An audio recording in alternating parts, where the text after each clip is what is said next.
This video was sponsored by Storyblocks. So, vertical farms are a really interesting idea, and they're a very hot topic right now. They're indoor farms that stack rows and rows of crops on top of each other and could be a way for us to feed our growing population in the future. Which is a big issue that we're facing right now. Our population is going to hit around 9 billion people by 2050, which means there's going to be a lot of mouths to feed. There are things that could be changed right now which could make it work, but honestly, they're probably not going to happen. So we need to increase food production by like 70% to feed everyone. Or in other words, we need to grow more food in the next 40 years than we've grown in the last 10,000 years combined. Whew. But we already use so much space, like 10 times the size of the United States for agriculture around the world. And that land is being degraded, which means we're basically running out of usable space for agriculture, which makes increasing food production in a sustainable way a really tricky thing to do. But that's all a little bit doomy and gloomy, and as you lot know, I'm all about an optimistic view for the future, and vertical farms is one of those things that offers a little ray of light. Let me quickly explain the general idea.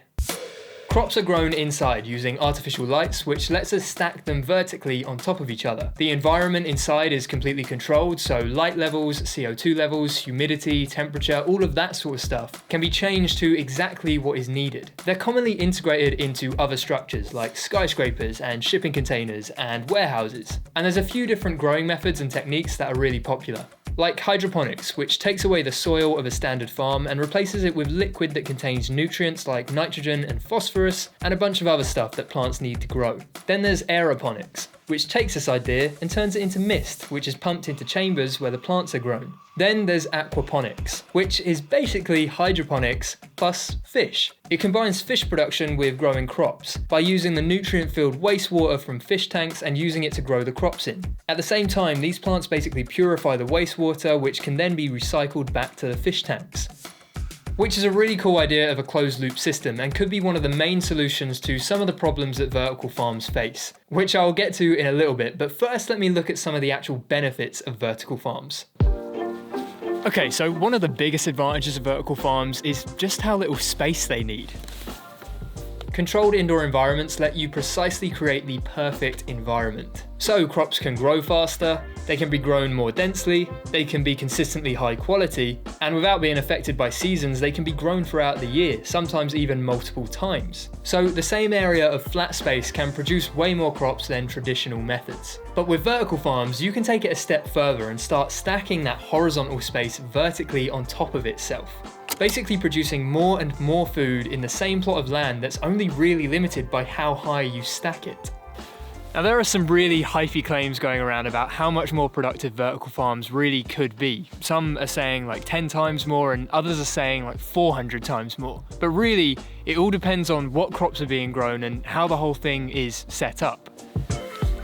But yeah, whatever it actually is, vertical farms can produce a lot more in the same plot of land.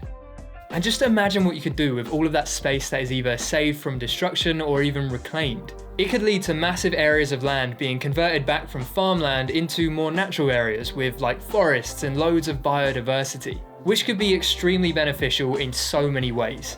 Some more benefits are that vertical farms are also resistant to weather, seeing as they're indoors. There's no need for pesticides, so there's less water pollution, and a variety of crops can be grown in the same space really easily.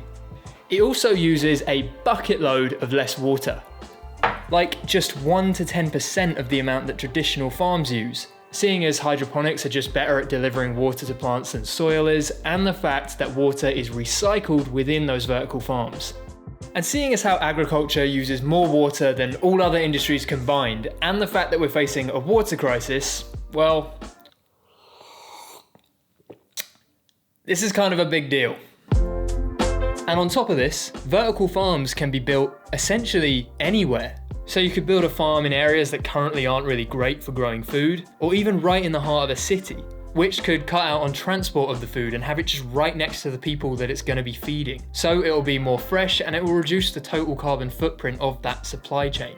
And a lot of those 9 billion people that are going to be around in 2050 are going to be living in urban areas. So this is also a really important point. And all of those benefits are why the industry is booming right now. The vertical farm sector has had $1.8 billion pumped into it since 2014, and sales are expected to double to $1.5 billion by 2030.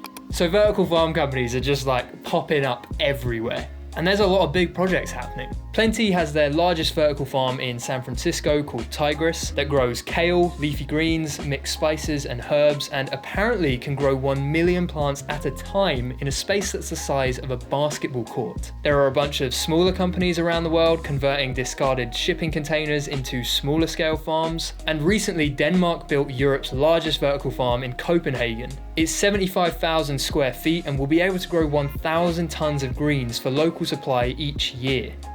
But before you let the hype train just carry you off into the sunset, it's not all sunshine and daisies. Vertical farms have some big problems to solve. They're expensive to set up, they use a huge amount of power for artificial lighting and climate control, which can offset any carbon footprint savings, and even though in the future they'll be growing fruit and vegetables, currently they tend to just grow high-value leafy greens, salad leaves and herbs, seeing as commodities like corn, rice and soybeans are just too low value to compete with traditional farms which can easily produce and supply them. So most vertical farms so far haven't actually managed to be profitable. But there are solutions to these issues.